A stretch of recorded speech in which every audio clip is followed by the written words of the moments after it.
Hello, everyone. You're very welcome. And thanks for joining us for an information session focused on water rates this evening.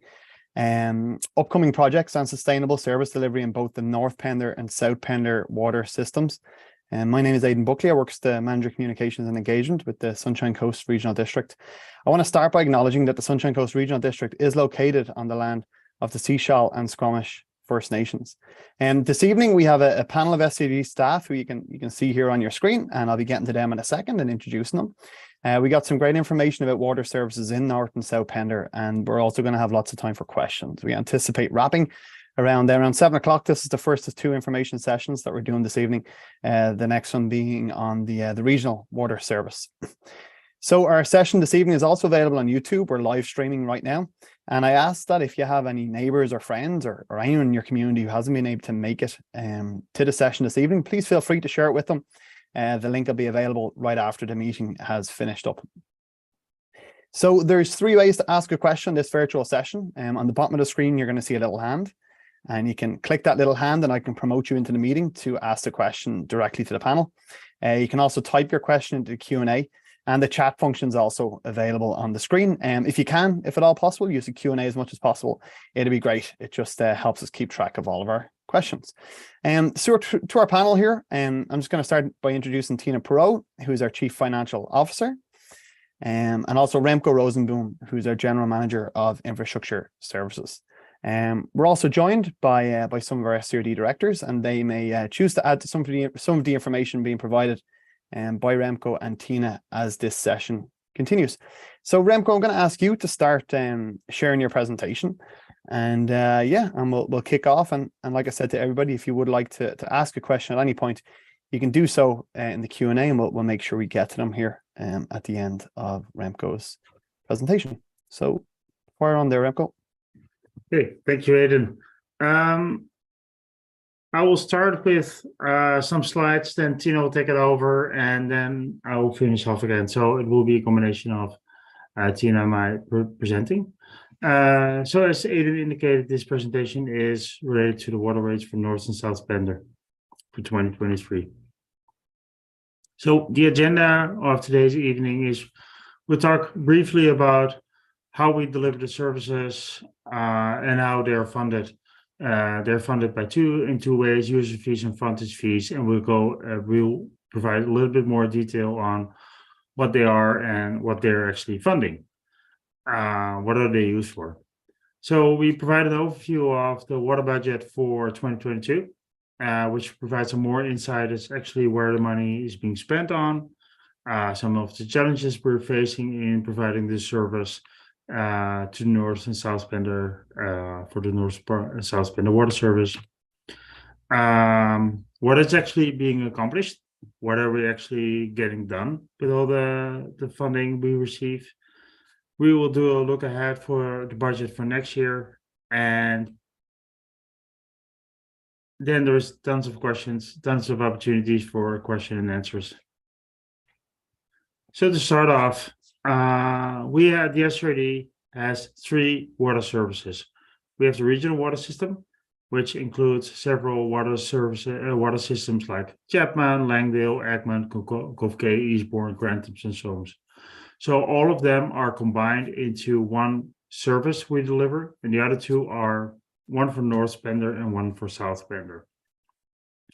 All the money that's being collected for any of these service areas, for regional, north or south, can only be spent for those particular services. So one tax dollar collected on the regional water system cannot be spent in North Pender or South Pender or vice versa. This is a graphic overview of the water systems we have. As indicated, North and South Pender are separate, and then Egmont and Cove Quay, Chapman, Langdale, Solms, Grantham, and Eastbourne are all combined into the regional water system. Gibson's, town of Gibson's has its own water system, and it's not managed by the SRD.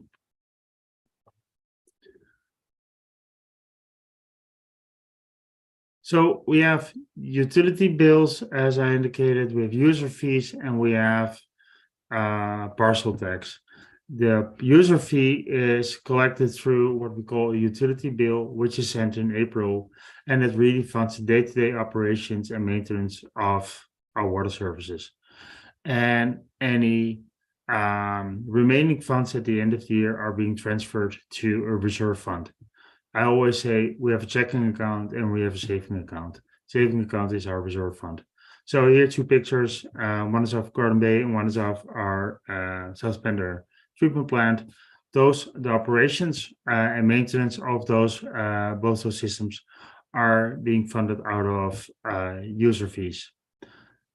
Parcel taxes, on the other hand, are collected through our to your property tax notice that you receive from the province in June, July, and they fund the larger capital improvement. So the construction of a new treatment plant is funded through parcel tax, and any reserves can be used for that as well. So often we build up a reserve to save money for a big investment that we have to make at some point in the future, and that's being funded out of capital reserves. And you can see here the pictures. One is of this is one of the lakes in the upper watershed for South Pender that we use as a backup for a backup water supply source, and the other one is for the opening of the South Pender treatment plant.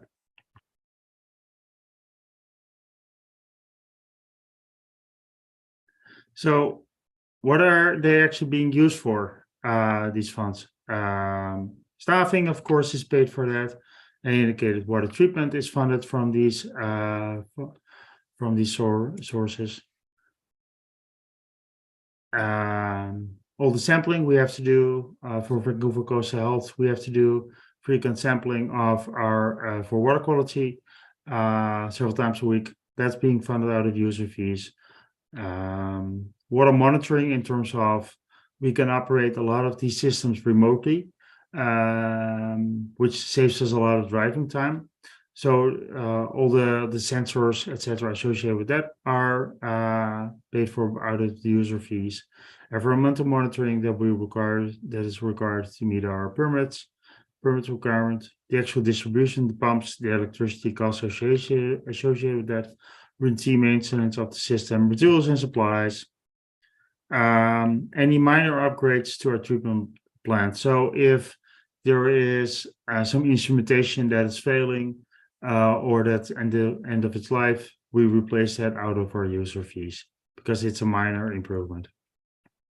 Any feasibility studies for new water supply sources or to confirm if an upgrade to a certain component of our treatment system is required. That's funded out of user fees. We're currently undertaking a review of our rate structure. That's being funded out of user fees. Any communication, education, public inquiries, responding on long-term planning, activities are funded out of that. Any work we do in terms of leak detection and the resolution of leaks and in our water system. Policy review, conservation outreach, and lots more. I think this gives a good overview of all the kind of things that we are being funded out of user fees. And now I hand it over to Tina. Thank you, Remco. So one of the questions people ask is how much is the budget for the North Pender and South Pender Harbor water service for 2022.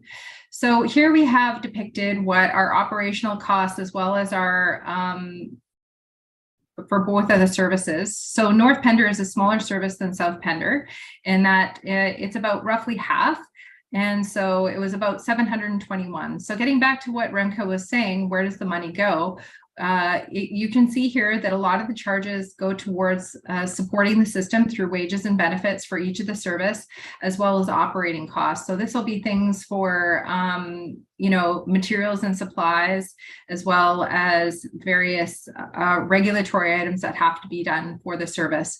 So administrative overhead also includes just supporting the service of the regional districts, such as IT, our support staff, such as finance and legislative and legal costs or insurance costs.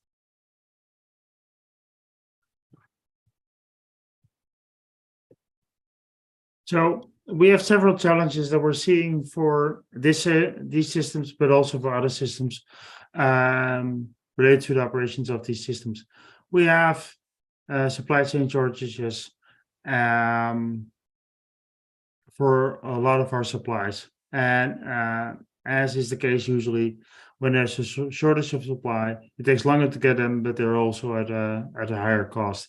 That's definitely impacting some of our capital projects at the moment. It's also reflected in the general inflation rate for any construction projects. Currently, it's about 13%, which is significant, and it is primarily to do with shortage of labor, as well as just increased cost of materials and supplies. And a good example is of construction of water main. And for example, last year it would cost $800 a meter, and currently I think it's more about 900. These numbers can vary between the systems and the ground, the soil situation, but this is I think this is a good example of actual impacts of inflation. Fittings that we use a lot for any water main construction are going up significantly, and climate change is having an unprecedented effect on a lot of our work.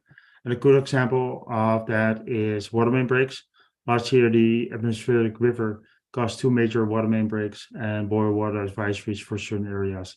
And there were significant cost implications of those as well. And as you might have known, especially the regional water system has been in a drought for months now, and costs are being made.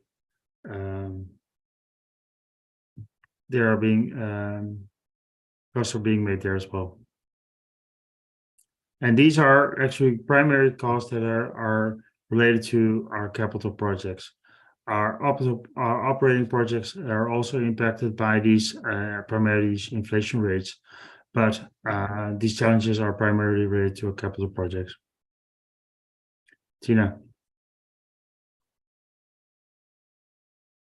Thank you. So looking ahead, our water rates were just presented at our special committee on December the 9th. There we presented rates for North Pender and for South Pender. And overall, the increase to the North Pender system is approximately $251 for the overall service. So that includes the user rate as well as the parcel tax. So that equates to approximately a 23% or almost 24% overall increase. And that's really to service a lot of the items that we indicated there, where we are seeing a very larger increase to user rates, but a small incremental increase for parcel tax. And that's to make sure that we continue to contribute towards our reserve and capital infrastructure needs. For the South Pender Harbor system, we are seeing an overall increase of approximately $137 for each user, and that's combined user rate and parcel tax, which equates to an overall increase of 13%. This just really equates to the size of the service as well as the service needs.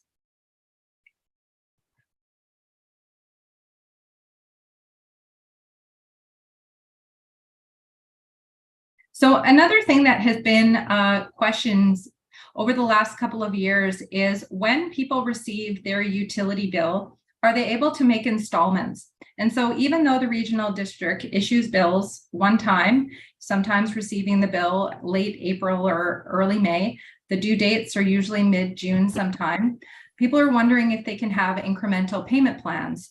So one of the communication things that we want people to understand is that people definitely can make contributions to their account. And so that amount would sit on balance on their account and would be applied to their balance owing going forward. So another thing is that we can issue pre-authorized payments through various financial institutions. And people who are already paying online can also contribute incremental amounts to their online account. If there's any questions associated with that, our staff would be happy to assist people to facilitate how people could implement that. Also, one of the things we also want to make sure is it is quite clear on the utility bill that if people don't pay in full by that particular utility date, there are interest charges that are applied. 2% over the period. And if by the end of the year, people have not applied their payment to their utility bill, that particular balance then gets transferred to their property taxes. Another item that people are wanting to understand, and our board has elected to explore, is how payments for utility bills can be deferred. And so that's something we're going to explore going forward, is things like our frontage fees with our wastewater services, but also some of the utility fees and how people can maybe defer those going forward. Utility bills cannot be necessarily transferred or deferred because they are a fee of the regional district. So how payments can be made right now, people can issue post-dated checks too, and issue some of these types of things through our administration office at Field Road or the Pender satellite office for those living up in Pender. Thank you, Tina. So one of the questions we frequently get asked is, I'm paying my taxes and my user fees, but what are the results? And I just indicated what the outcomes are from the user fees, what is being funded out of those. But I want to also highlight some of the more project type work that is being undertaken with the fees paid in 2023. One of the things that we're currently doing is we're reviewing two major bylaws. One is our bylaw 320 and the other one is 422. 320 is the one that actually sets the requirements for developers in terms of their infrastructure, what kind of infrastructure they need to put in place, and what are the requirements for us to take over their water or wastewater infrastructure once they completed their development. And some of the bylaw is still in, I would say, typewriter era. It's still Courier 10 as a font.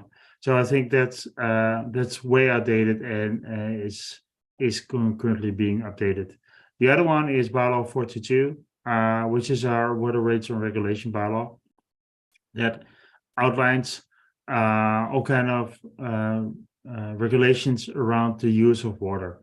Our drought response is included in that, but it includes a lot more. And also that bylaw is currently being modernized. As indicated before, we are updating reviewing our rate structure, the rate structure of a flat user fee and a flat parcel tax. And we're more on that to come as well in 2023. The big project that was started last year and that will continue next year is the development of water strategy and associated action plans. The water strategy is really the overall vision for the SRD on what is our long-term vision on water. And it includes water supply, water conservation, source protection, but also the maintenance and upkeep of our infrastructure.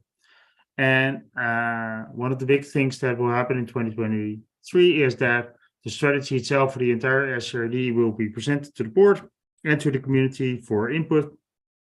And there will be action plans developed for each of the water systems that really clearly outlines what are the actions that are going to be taken in the next 5 to 10 years, what is required to maintain the services, and what are improvements that are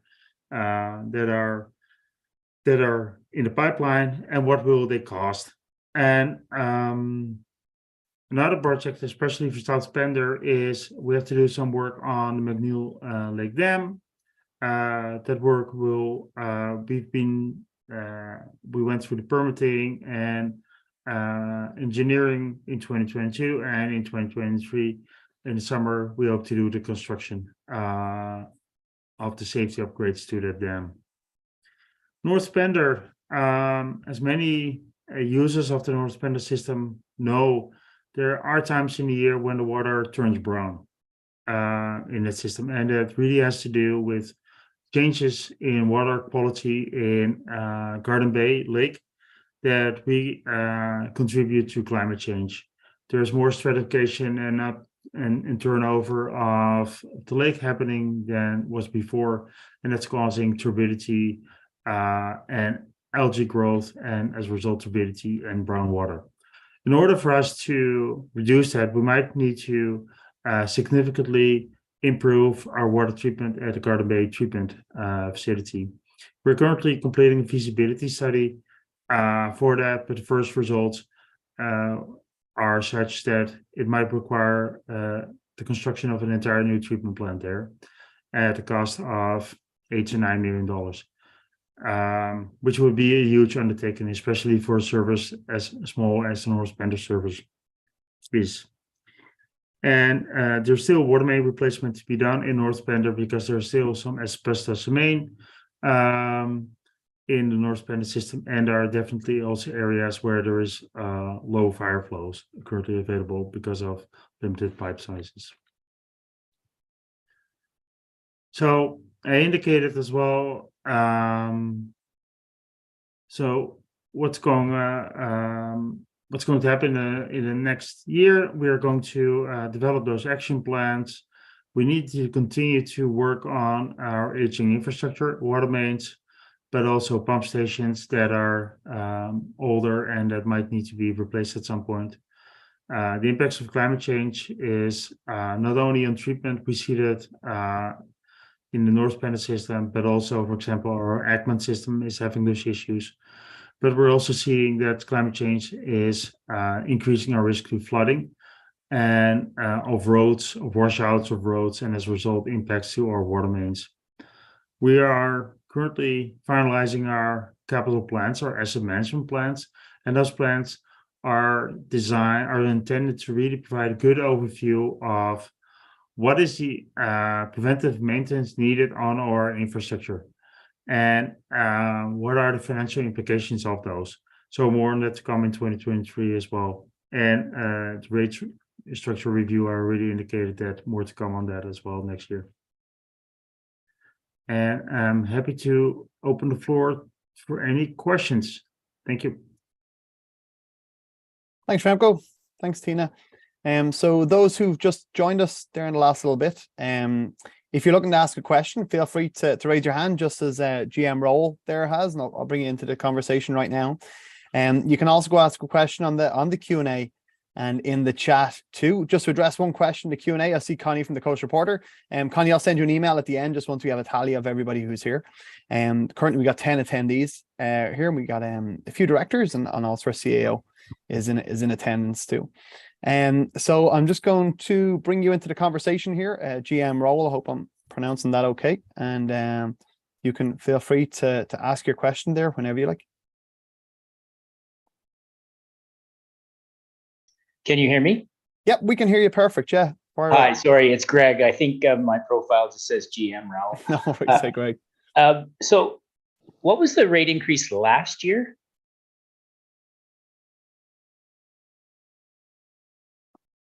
Are you looking for both north and south, or for North one? Pender? North Pender last year. I don't have this on hand, Remco. I have to go into my system. Do you have it on hand? It was significant, I believe. It was probably in the range of 15 to 20%. Muted, Remco. Sorry, can't do two things at the same time. Last year, the overall increase was 10.5%, 10.6%, which equated to $100 exactly. It seemed more than that. Okay, but so you're not linking this to inflation whatsoever. Like, you've gone beyond, even the wildest runaway inflation of 8%. You've tripled that. So I understand, you have things coming up, but is 5 to 10% a year as opposed to 20? Where is he doing another 25% next year? Like, where does it stop? I think I'd like to see a longer range plan than 10% last year, which was $100 or whatever it was, plus 25% this year, plus another 25% next year. Like, where's the 3 to 5 year plan? Okay, thanks for that, Greg. Remco, Tina, sure wants to take that one. I can start, and Tina, feel free to jump in. So thank you for the question, Greg, because I think it's a very fair question. Yeah, I looked at the numbers. Last year was 10%, and the year prior was 28%, and the year prior was 23%. So yes, significant increases over the last several years. And your question was, where's the money going and where does it stop? No, you've laid out sort of where it's going, but well, if you need a new plant, an $8 to $9 million plant for Garden Bay Lake, but there's also a brand new subdivision being planned and built up the hill into the middle of a forest to nowhere. Where does that figure into your plans for how things get developed or not developed? Okay, that's a good question. All the costs associated with development are being funded by the developer itself. So, for example, if a developer requires, because of pressure or water mains to be extended or pump stations to be built or upgraded or reservoirs to be built or upgraded, those costs are all funded by the developer itself and to our specifications. And we have to approve them that they meet our specifications before we take them over. So those costs are not being funded by the existing users. And one of the challenges that we see is just that, for example, for the $9 million, $8 to $9 billion treatment plant that might be required, is that that will be or a loan would need to be obtained or a grant would need to be obtained, one of the two. And grants are there are grants out there, but they are usually heavily oversubscribed and they usually require an contribution from the service as well. Sometimes they are providing 80 or 90% is only being funded, and the rest 10 to 20% is still to be funded by the regional district. And so one of the objectives of the radio increases is to also ensure that reserve levels, especially on the capital side, but also on the operational side, are such that we can actually fund those own contributions. Otherwise, you get into a situation where we are with other systems where we actually have to take a loan to fund our own contribution to get a grant. And it's better to just save it up front, and it's cheaper.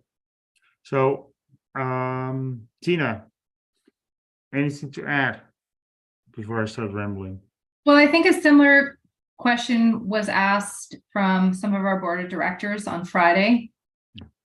And how we responded to that was the goal is to get some surety for users as far as what they can see from the long range plan.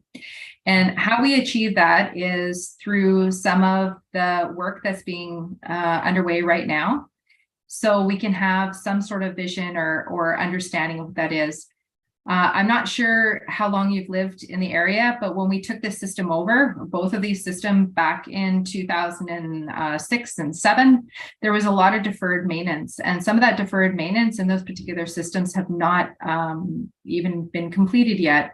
So in some of the slides there, we had a different version that's not there, which really does say that we have some significant capital improvements that are in the budget that for 2022, and we're using some of the Area A gas tax grants out of that. And so that just really, I think, scrapes the barrel as to what we actually need for these particular water services.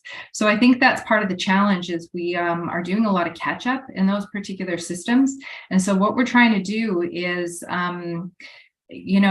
meet the service demands. And some of these things we don't really have a choice in doing. Some of them are regulatory and some of the things we have to do to deliver the service. But I think that's what the challenge is these come with quite a large price tag. And I guess the other unfortunate situation is users of today are perhaps paying for the deferment from past. And I think Canada unanimously is going through that with infrastructure deficits that we're all faced with in local governments all the way up through the federal government. It's just the age of the infrastructure. So I think that's what we're trying to do with designing these capital plans and long range water strategies is understanding how we need to deliver a sustainable service for water for these various locations. Now, how that factors into some of the growth of the organization or in the community, those are things that will have to evolve, but sometimes things take a year or 2 years before they come online to actually make a difference to the service. But again, if we're talking 2, 3, 4, 500 homes, that for the North Pender could have some great impacts in spreading the economies of scale of the cost. But again, as you heard GM Rosenboom, some of those costs come at quite a significant price tag. And so how the users will be able to pay for that is something that we are all going to have to work with collectively to likely get some grants of some way. Thank you. Appreciate your answers. Thanks, Greg. Appreciate that. I'm just going to bring Bob Fielding. I got you there. If you want to unmute there, Bob, you can feel free to ask your question. Can you hear me now? Yep, we got you, Bob. Yep. Yeah, I got a couple of questions. And one of them, when you took over in 2006 and 7, prior to that, DCCs were charged to developers, and the regional districts has not. Have you included that in your new structures for your new bylaws to charge DCCs on any new developments? I mean, we've missed out probably on hundreds of thousands of dollars in those charges in our growing area that we can't get back now. It's just not in the cards. Yet those things were always charged. When that system was handed over, there was hundreds of thousands of dollars in the accounts that pretty much got eaten up on a development for an increase to the service area that the regional board did. And it was not done by a developer. And so when the regional board goes over budget on a job, there's no place else to go back and blame. So we're carrying the cost of that overrun by it ate up all our reserves and reserves money. As far as the plant go, I mean, we're probably 10 years at least behind on adding filtration to that plant. It's always been requested to get that by the ministry, as I understand, that we had to have another barrier in there, and that's not there. But that's where I'm seeing it. And is there a way that we can somehow mix or double up on frontage fees and taxes together so that anybody in our water service area that has a ability to pull water from our service area pays the same? Everybody, if they have water at their property line or it's available, they pay the same rate as everybody else. Otherwise, we're financing speculators, basically, and that's not going to help our little area. I think that's my questions for now. Thanks, Bob. I'm not sure who wants to take that one, Tina. Go.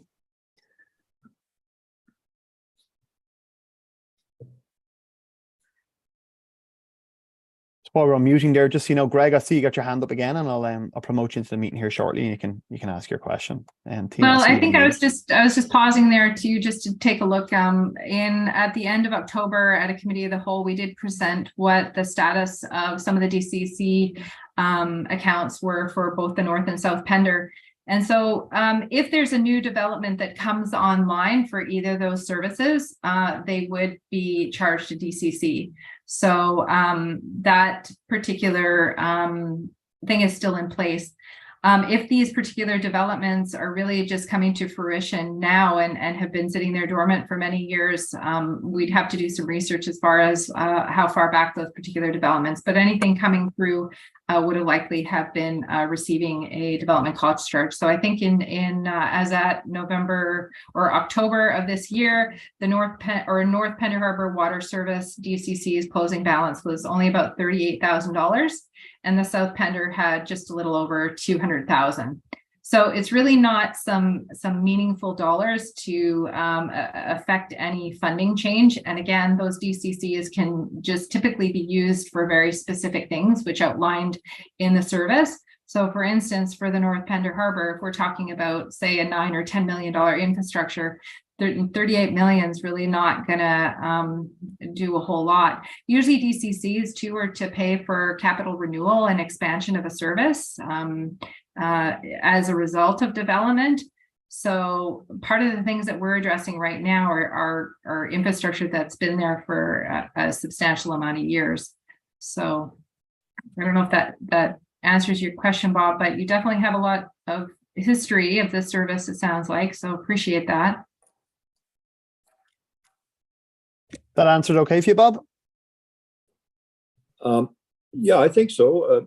It seemed to me that we did a little development here, and it seemed to me our rates were an awful lot higher than what you're talking about. So you must set a lower DCC rate than that they were previously by the Garden Bay Waterworks. I think we'd have to get back to you on that, Bob, because we don't have the bylaws with us. I don't have that off the top of my head. We can follow up with you if you'd like. Yeah, and the other thing that really kind of gets me is how we can get around splitting these frontage fees and user fees and bringing it into one common fee for all these. And I'm talking not just water, I'm talking wastewater as well, because these little services can't survive without full input of cash. It's just not possible. It doesn't make financial sense to start throwing that on a small development. It has to do it from the start. So I think one of the things that we have tried to do to Bob is align our financial policies so it's clear that user rates pay for operations. That was one of the slides that Remco presented, and he kind of talked about the checking and the savings account. And I think that it's where our parcel tax, which is a flat rate for the user fee, that's a property tax, and that's to pay for capital infrastructure renewals. So to your point, is it sufficient to fund the needs? Likely not, but I think the challenge is we have in North Pender, I think a little under 900 current users of the system. And of course, we expect that or know that's to grow, especially if some of those new developments come online. Then the parcel tax, it's not to, you just multiply those users time that amount, and it's not a substantive amount that we're collecting for based of the needs. I think Remco said a very good statistic in one of our sessions where, a meter, and correct me if I'm wrong, Remco, a meter of replacement of water main, used to be in the several hundreds of dollars before, but now we're well over 1,000 a meter. And so those are just the cost pressures that we are challenged with. And so to the earlier gentleman's comment about, why are we not keeping pace with inflation? We're talking about CPI inflation. CPI inflation, yes, is at about that 6 to 7%, depending on which indicator you use. But when we're talking about construction inflation, we're well over 13%. And as Remco said, some of our fittings are in the 30 to 40%, which is some of the construction values that we're seeing. So those are some of the cost pressures that we're experiencing. And I think we have to weigh those sometimes with making decisions of buy or defer. But I mean, that's sometimes a challenge when you have an active pipe leaking. You really can't make that decision. You need to fix it. And when you have a regulatory body that tells you you need to do something, we need to do it. Okay. And maybe I can add to that. I did not mention the number of South Pender yet in terms of water main replacements, what is required there. But North Pender, there's some areas, there's some work north and south, both. There is water main replacement work, some kilometers that was planned for this year and that we hope to get tendered early 2023. For North Pender, they will take up a significant chunk of the remaining work. For South Pender, it's really not. For South Pender, there is a lot of water main, a lot of asbestos mains still to be replaced, and there are significant areas with too low pressure for adequate fire flow. And one of the impacts of those older AC mains is that they break very easily. Over the last weekend, we had a water main break. I think it was Sunday evening, and crews were out all night in the freezing cold. And we estimate, that was a week and a half ago already. But regardless, I think the estimate currently is that job only itself, staff time, but also contractors to help us out and to fix the pavement afterwards cost over $30,000, just one water main break. And I think that's a good example of why it is important that we continue to have the funds available and are continuing to seek grants for that kind of work, because the costs are just continue to increase otherwise. Thanks, Remco. Bob, we hope that answered your questions there. Yeah, I guess, yeah, it does. Thanks. No problem. Thank you, Bob. Remco, you just mentioned grants, and I know something that we're asked a lot about is studies and feasibility studies that we do. Maybe you could speak a little bit to how important they are when we come to look at grants. Yeah, thanks for the question, Aidan. I think a good example is usually grants require a project to be more or less shovel ready. And shovel ready is a vague term for we need to have a defined scope, and we need to know what we want to get built, and we need to have a more or less defined budget as well. So a good way to define that is to do a feasibility study. We're currently completing ours for a potential upgrade to our treatment system at Garden Bay. What it will give us a conceptual idea about, okay, this is the type of infrastructure that might be required. These are some of the constraints, technical, financial, permitting that's required. That all allows us to build up a budget and start looking for grants. So the moment the grant is available, usually, or a call for a grant is made, usually there's not a lot of time to actually prepare the grant application itself. So we need to have that information on what is required and what would the costs are, what could the cost be. We need to have that on the shelf so that we can easily apply for a grant. Only then we can be even successful in getting grants. But if we don't have that information, we don't have the basic information to fill out even an application form. So we need to know what we want to construct. So that's why, for example, in this case, in feasibility studies undertaken so that we are ready to apply for grants if they come along. And as Tina indicated, or as I indicated before, they are usually heavily oversubscribed. We currently have a federal grant application, and I think it has 400 subscriptions, and there's only 100 million available. Is that? Yeah.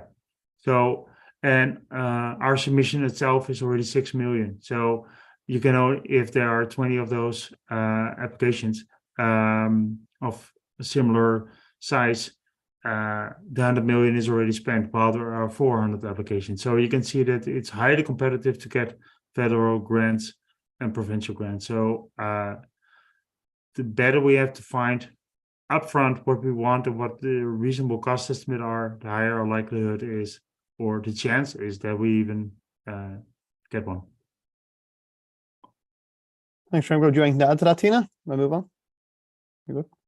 No, I think that's good. And I think that's most certainly that's also to say that hopefully that's if we get 100% of a grant. So if we do have a project that is, $1 million and we have to come up with 20% of that or 30% in some cases, as you can see, we can dwindle away our reserves, or we'll have to start to borrow some substantive funds. So. All right. Thank you. I see that we have some new attendees here. So I see Bill and Ross in there as well. So and Guy too. So if you want to ask a question at all, feel free. to hit the Q&A there at the bottom of your screen and type in a question, or else you can raise your hand and you can ask it yourself. And Bob and Greg, if you have anything else to ask, feel free to do so as well. And Remco, one other thing which came up, I think it came up a bit during the wastewater treatment facility information sessions that we did back in September, October, and through November, was environmental monitoring, and I guess how new environmental monitoring, maybe mandates, I don't know if that's the right word or not, through the provinces affecting costs. And when we look at projects like the McNeil Lake Dam upgrade, I was just wondering whether or not you might be able to speak a little bit to the role of new regulations being brought in through the province or the federal government plays in the types of costs that we're having to deal with. Yeah, for sure, Aidan. As a good local government, we're of course trying to adhere to all regulatory requirements that are put on us. And for our water system, I think the most important one is, of course, Vancouver Coastal Health. And that's not only because we want to meet their standards, we need to meet their standards, but because we care about the quality of the water we provide to our residents. We don't want anybody to get sick of it, of drinking water. And out of that are relevant are indeed environmental, but for example, the one on McNeil Lake, it's dam safety.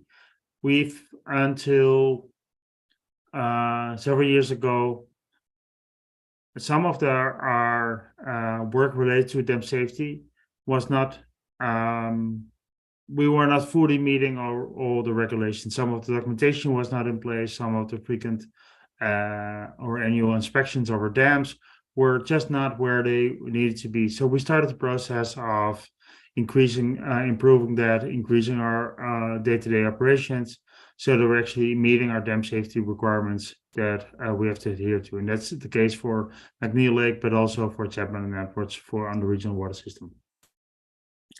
And out of that flow the dam safety upgrades that are going to be undertaken next year. So McNeil Lake is not in a situation that it is that there are immediate safety risk. Totally not. But safety upgrades need to be made also for staff to better operate the dam. So there will be some work completed on that next year.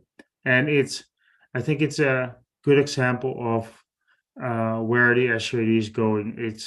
It's trying to get to a place where we have a good handle of what our requirements are, what our funding needs are for the upcoming 5 years, so that we can actually get to those long-term, more predictable funding increases, and that people can see them coming, and get a better handle on the regulatory requirements that are put on us. And for example, the Garden Bay treatment is that it's a concern for us that we want to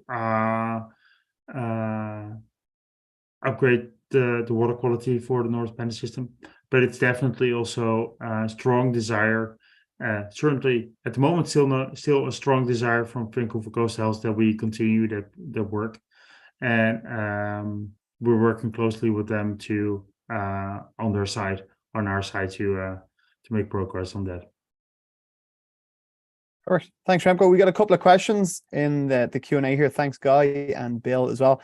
And both Guy and Bill are asking one of the same questions. Actually, they're asking why are North and South Pender separate, and any plans to change it. So any plan here to change that or join the systems? Dina, would you mind? I can jump in as like becoming the local. Well, Mr. Fielding might be able to answer too. So when we were petitioned by those particular water improvement districts back then, the decision was to keep them separate. And so that's how the regional districts established those particular services. As far as the part about joining the systems, I think again, that would probably undergo the same type of process where there'd have to be a public process associated with that, likely some sort of referendum or something associated with that, as well as sort of an analysis of what that would look like legislatively. And so it's, I think, an interesting concept. And I think that's the factor is, you know, as the costs escalate, throwing out the economies of scale is, I think, one of the things people are hoping for, I think. Guess I'm curious what people believe the benefit would be about joining the service. There you go. If you got any comments on that, feel free to put up your hand. Here we go.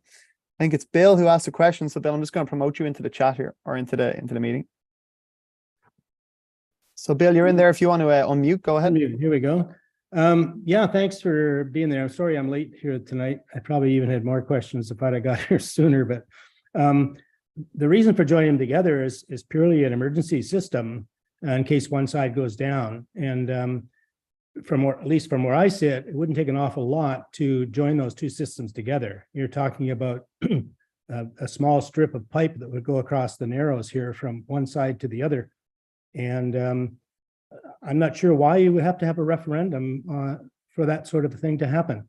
I know they were made as separate systems, but mainly the reason for that was because of the grant process that we went through to get these established in the first place. So I don't know, just I don't know why it would take so long and why it would be so difficult, it seems. So maybe you could help answer that one. I think the part I was talking about was the legislative process.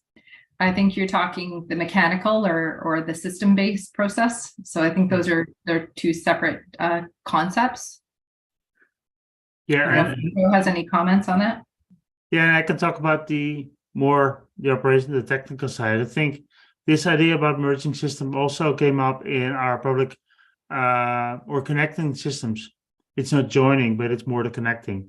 Also came up during the our public engagement sessions for the water strategy earlier this year, and it's something that is on our list of things to work on for when we start developing the action plans for North and South Pender on what are the actual actions that will be implemented there.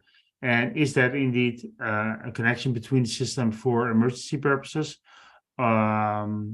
Because it might require also some modeling if the water indeed can flow from one to the other and back, if there's in terms of pressures, etc. And if pumps are required. But it's definitely something that is on our radar to explore further. And it aligns with a more general concept that we try to work on in multiple of our systems is how do we create redundancy? What if what if a pump station fails because a tree on the roof and it damages the pumps? We had it several weeks ago that the pumps were not damaged, but so luckily enough we were able to operate some of the treatment plants. But some of the kind of damage can occur. So how can we become more resilient? And in that perspective, this is something that we'll definitely take a look at to see if it can work. But because you can do it with the two systems as being two separate systems and just have an emergency connection between the two systems, or you can actually do the full merger of the two systems and then the process Tina described about the public consultation and more legal process would be required. Okay, well, that sounds good. At least it's on your radar and you're working towards it. That'd be good. While I've got you here, I might as well ask, see if I can get an answer. My other question is, on Oyster Bay Road where I live, we live at the end of the road, very end of the road, and the water line ends at my house. And I rarely, if any time, see anybody down here checking the water quality at all. We've asked in the past if people come down our road to check that, particularly as far as our, where we live, because we are at the end of the road. And the odd occasion, you might see them further up the road checking water quality. But I guess I'm just wondering how often that's done, and are we in fact safe the way we are right now if it's not being checked all that often? I would have to come back to you. I would not be able to get back to you on the precise information, but I will make sure that staff will follow up with you. Okay. I have one more question, then I'll shut up. Across the bay from us, our system is joined over to the other side of Gunboat Bay. And there's a water line that's been running over there since this system was established. It's probably, I don't know how long now, 10 years maybe. And that water's been running out of that pipe 24 hours a day. And it's at least a 3/4 or 1-inch pipe. And the rationale for that was that they needed to run that water because there weren't enough people living on that side to keep the chlorine levels high enough. I guess I'm wondering, after that length of time, I know there's a solution to that, and that's a rechlorinator to be put over there. I'm wondering why we're wasting so much of our precious water just basically poured on the ground. There must be millions and millions of gallons that are being put out every day through that hose.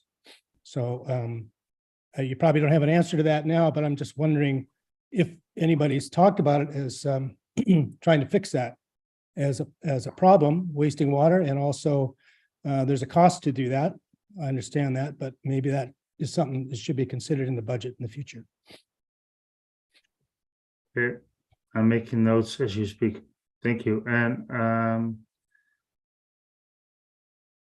most likely there's a, what we will do is there's a page, Let's Talk Water, and for North on the water strategy, and we'll make sure that these questions are answered there as well, so that they are there for the general public.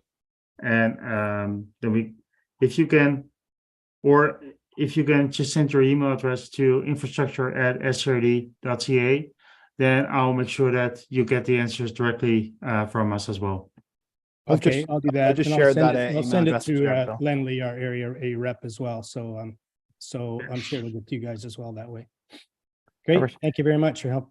Thanks, Bill. And yeah, Bill, I just sent you that email address there through the chat as well. So feel free to send it on through. Okay. Thanks, Aiden. No worries. Yeah, Thank you. Thanks, Remco. Thanks, Tina. Thank you, Bill. We got another question here. You mentioned North Pender needs a new treatment plant. Is there any issues with the quality of water at this time for drinking? Remco, put that one through to yourself, and we got 2-3 minutes left here. Okay. Yes. Sometimes you might notice that the water that's coming out of the is turning a little bit brown. And that's because of high organic content in the water, and that's of concern to Vancouver's health. So before we expect it will become worse and worse and worse over time. So that's why we're planning work. We're doing the planning work now to improve the water quality in the future. Perfect. Thanks, Remco. I hope that answers your question there. I think that was an anonymous attendee. Rick, I see your comment in there saying you've missed most of the session. This is actually on YouTube. So as soon as we finish up the session, you can cycle right back and watch the whole lot of it. There was about a 20-minute presentation followed by some great questions all the way through. So I hope that is good enough for you there. So yeah, feel free to go back and to look at that. So we're just coming up here to 7 p.m. and thank you everybody for attending our session this evening. As I said, it's going to be available on YouTube. I don't know, Remco or Tina, if you had any closing remarks you'd like to make just before we move on to our next session, which will be focused on the regional water service, which starts at 7:15 for anybody who wants to stick around for that. The Zoom link is available at scrd.ca. Remco, Tina. Thanks everybody for joining, and I fully acknowledge that this might not be the only. This will not be the only opportunity for you to talk about water, and in the next year there will be more engagement coming, as well as as part of the development of the water strategy action plans for both systems. So more to come. Yeah, and we will be doing some budget presentations sometimes in the new year. So we'll be integrating some of the information we shared into that discussion as well. Yeah, and in the meantime, if you do have any questions around water rates or around the budget in general, I'm just going to put into the chat here. We've got our engagement page at letstalk.scrd.ca/budget. And you can go on there and you can ask questions, and they come through to myself and Tina. And then we cycle them through to make sure that you get the answers that you need. So with that, we'll say good night, and thank you everybody for attending.